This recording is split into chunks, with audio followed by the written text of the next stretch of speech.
Have you ever felt like your cat is an indecipherable enigma?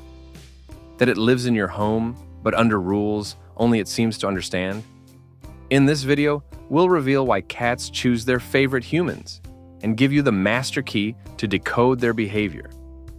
A definitive guide to go from simply being its owner to becoming its refuge and most trusted person. Stay until the end, because the revelations we'll share today have the power to transform your relationship forever. 1.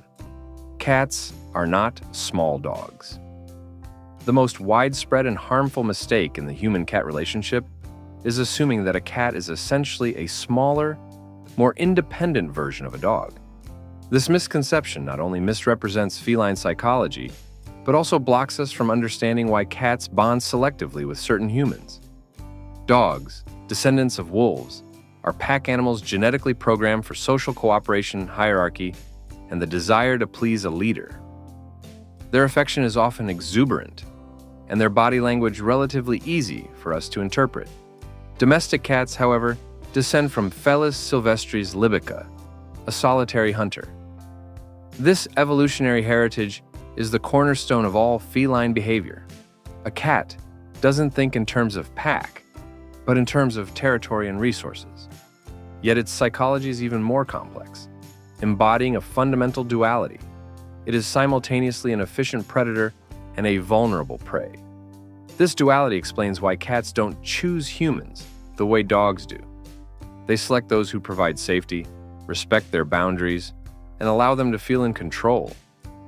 Understanding this is the first and most crucial step to decoding why your cat might see you as its favorite person. 2. The world through scent, territory, and smell. Humans are primarily visual creatures. For us, seeing is believing. For a cat, smelling is knowing. Its world isn't defined by what it sees, but by the complex tapestry of scents that permeate it. Its sense of smell is at least 14 times stronger than ours, and is equipped with a vomernasal organ, Jacobson's organ, allowing it to taste scent molecules and analyze chemical information with astonishing precision. This olfactory ability is its main tool for managing territory and emotional security. This brings us to one of its most common and misunderstood behaviors: pheromone marking. When your cat rubs against your legs, furniture corners, or even your face, it's not just asking for food or affection, it's performing a vital ritual. It's depositing facial pheromones, chemical substances undetectable to us that serve as its signature, its seal of approval. By marking an object or person, the cat is saying, "This is known, this is safe, this belongs to me." Thus, your home isn't just a physical space, it's a scent map of safety. Every time you return home, you bring unfamiliar smells from the outside. Your cat's ritual of rubbing against you is a deliberate act to cleanse those foreign scents and reapply the familiar aroma of home, its scent of security. From the feline perspective, you're not just its owner, you're its most precious territory. You're a central mobile pillar within its safety map. When a cat marks you with its scent, it's one of the highest compliments it can offer. It's integrating you into the very core of its known and secure universe. 3. The feline currency: trust, not affection. In canine relationships, affection is often the main currency, offered generously and seemingly unconditionally. In the feline universe, the currency is far more valuable and volatile: trust. Cats operate under what we might call a strict trust economy. Every interaction you have with your cat is a transaction, a deposit or withdrawal in its trust account. Deposits are actions that reinforce its sense of safety and control: speaking softly, moving calmly and predictably, offering food or treats without demanding anything in return, or engaging in respectful play rituals. The slow blink, as we'll see later, is a high-value deposit.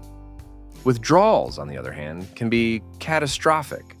A sudden movement, a shout, chasing it around the house, or forcing a pet when it doesn't want one. These aren't minor mistakes.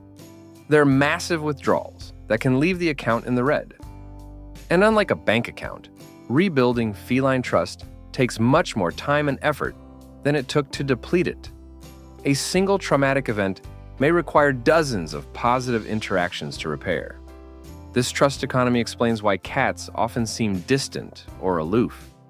It's not a lack of affection. It's a prudent management of emotional resources. Affection, in its purest form, a purr, kneading, or simply choosing to sleep beside you, is the interest generated when the trust account is overflowing.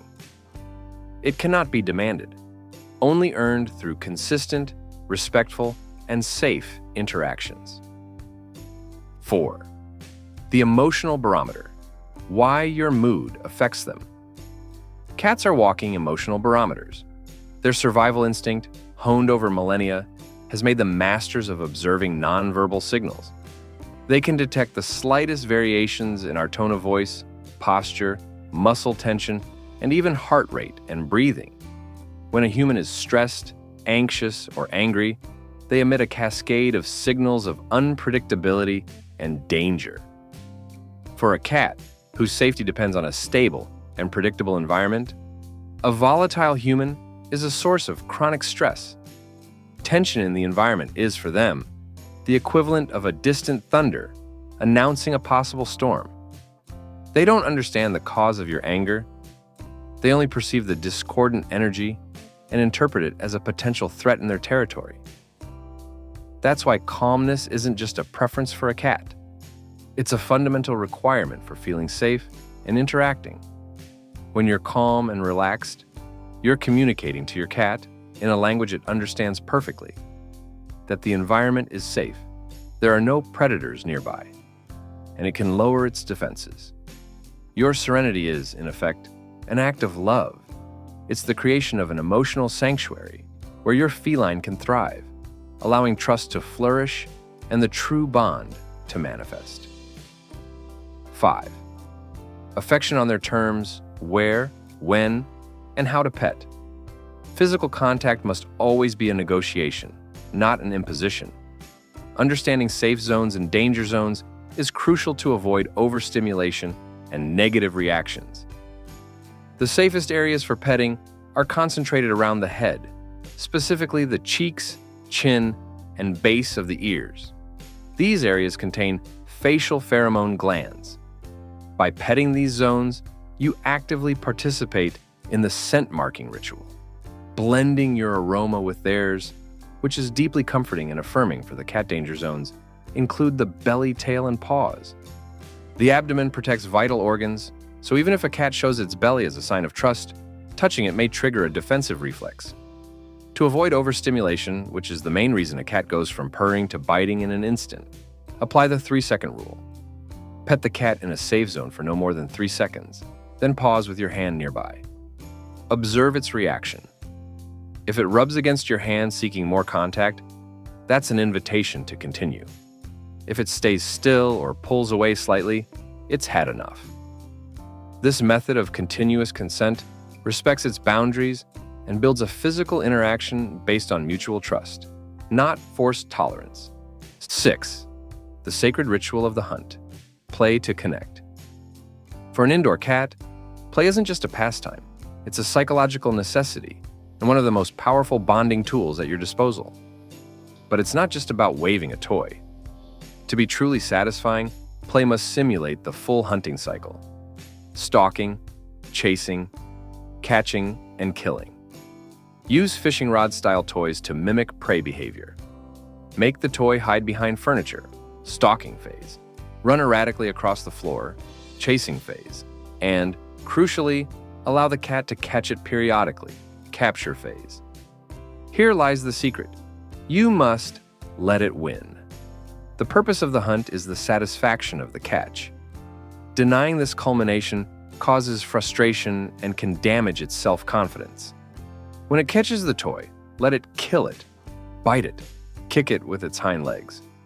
Once play intensity fades, end the session by allowing a final capture and immediately reward it with a small treat. This act completes the instinctual cycle: hunt, catch, kill, eat, providing a deep sense of achievement and well-being, and strengthening your bond as a hunting partner and provider. 7. The power of predictability. Routine as an act of love. For a creature governed by instinct, whose survival depends on anticipating danger and managing resources, uncertainty is a constant source of stress. Predictability, on the other hand, means safety. A cat doesn't experience time as a linear sequence of events, but as a cycle of expected rituals. Routine, therefore, isn't a boring structure. It's the scaffolding of emotional security. In its purest form, it's a profound act of love. Consistency in feeding times is perhaps the most critical pillar. Serving meals at the same times each day sends a powerful message. Resources are stable. Survival is guaranteed. There's no need for anxiety over scarcity. But this principle goes far beyond the food bowl. Setting fixed times for play sessions, as we've seen, satisfies its predator cycle in a predictable and rewarding way. Even your own personal routine contributes to this sanctuary of stability. The sound of your alarm, your coffee ritual, the moment you prepare to leave or go to bed, these are temporal markers your cat learns and uses to orient itself throughout the day. These predictable patterns eliminate the anxiety of the unknown and allow it to conserve mental energy that would otherwise be spent in hypervigilance. When a cat can anticipate the key events of its day, it can afford to fully relax, to be vulnerable, to trust. Maintaining a routine shouldn't be seen as a chore, but as the most consistent and silent way to say to your cat, in this territory, everything is under control. You are safe. Our journey to decode the feline language ends here. We've learned how to speak their language and how to build their sanctuary. The path to becoming their favorite person doesn't lie in tricks, but in deep empathy and unconditional respect. By understanding their instincts, we stop being owners and become their safe haven, their true home. We'd love to know which technique you're most excited to try, so leave it in the comments. If this content brought you value, we invite you to subscribe and become part of this community. Thank you for joining us.